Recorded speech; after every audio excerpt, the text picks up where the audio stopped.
La famille, ce que je m'apprête pour vous dire là, vous serez étonnés. Vous-même, vous pouvez y croire.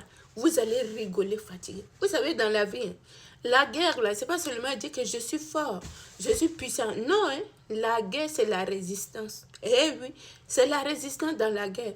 À l'heure où je vous explique là, c'est chaud sur Trump, c'est chaud sur les États-Unis. Je vous explique la situation. Il y a cela quelques années en arrière, les États-Unis avaient les drones. Et les drones, on appelait les drones patriotes. Donc, quand ils ont fabriqué les drones là, au niveau de Sud, Corée du Sud, quoi, c'est eux qui ont acheté. Ils ont vendu les drones patriotes là, au Sud coréen. C'est comme ça qu'ils ont vendu. Mais à l'heure où je vous dis, est-ce que vous savez que les États-Unis sont en cours de munitions? Vous savez comme ça dans cette guerre-là. À l'heure où je vous dis là, les États-Unis ne savent plus quoi faire. Donc, ils ont contacté la Corée du Sud, quoi, en demandant les drones Patriot que nous-mêmes, on vous a vendus dans la paix, là. Là où nous sommes, là, on a besoin. Est-ce qu'il n'y a pas possibilité que vous pouvez nous renvoyer? Comme ça, on va utiliser dans la guerre de l'Iran, là. C'est ça que le gouvernement américain tentait de négocier avec la Corée du Sud.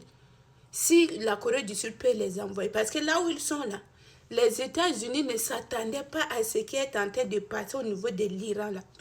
C'est des revirements de situation que l'Iran a décidé là. Trump avait tout prévu, mais la seule chose que Trump n'a pas prévu là, c'est ce revirement. Jamais. Trump a tout rêvé, il a tout planifié. Mais ce revirement là, Trump n'a jamais planifié ça. Donc ça fait que là où nous sommes là, vous savez, les Sud-Coréens, ils ont acheté avec leur argent. Ils ont sorti leur argent comme ça pour acheter. Et là où ça chauffe, quand les États-Unis font la demande en disant que vous nous envoyez là, vous pensez que c'est quelque chose, tu pars sur le marché comme ça, tu m'as vendu, j'ai acheté, après tu viens. Non, c'est pas ça. Il faut une procédure. Et quand on parle de procédure, il faut une administration. Donc, même si même les Sud-Coréens veulent les envoyer, ça ne peut pas passer demain ou aujourd'hui. Non. Il faut les papiers, il faut ceci, administration, diplomate, tout et tout. Donc, c'est ça que vous voyez à l'heure où je vous dis, les Américains sont dans le pétrin. N'oublions pas, hein, ici, pour quitter les États-Unis, pour arriver au niveau de l'Iran, c'est 10 000 km. 10 000 km. Donc, même si ravitaillement, là, c'est pas facile pour eux.